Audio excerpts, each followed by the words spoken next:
A lot of us may have struggled with these conflicting pieces of advice. Be kind to everyone around you, but yet, don't let anyone take advantage of you, or watch out for those who will exploit you.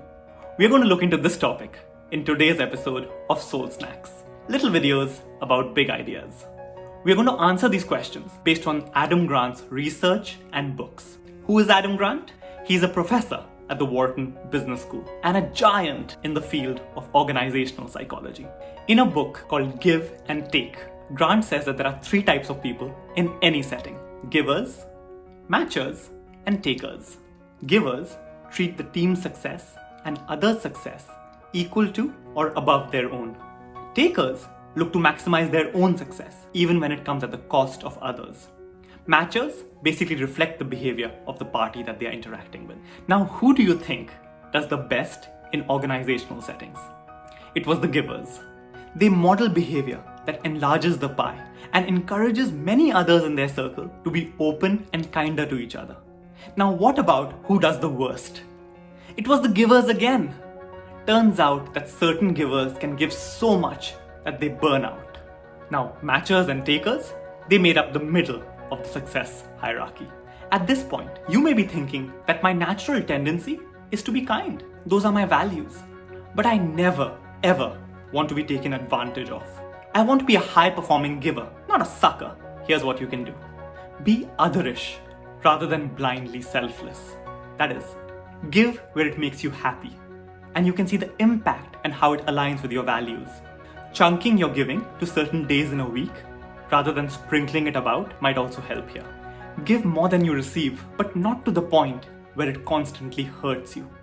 Protect yourself against amiable takers or fakers, people who come across as very nice but are only in it for themselves. The way to do this is start by being your kind self.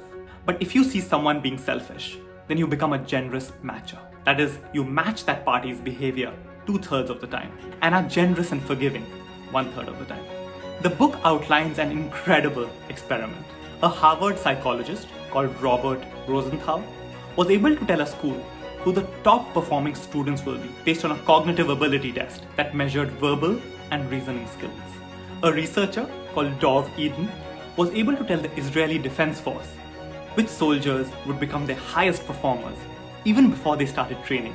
You might be wondering, how did the researchers predict with such startling accuracy?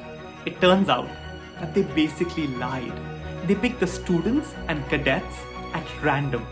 What ended up happening was that the teachers and platoon leaders that were working with these students and cadets believed that they were working with the best. They gave them more individual attention and set them more challenging assignments. Basically, the teachers and commanders ended up acting like givers in the situation, and their students rewarded their faith. It turns out that the best tennis players and pianists are very similar to others who did not make it to their level. The key difference was that their early teachers were givers who made tennis or piano so much fun for them that they had the resilience to achieve mastery and keep going when things got tough. So what's the practical takeaway from all of this?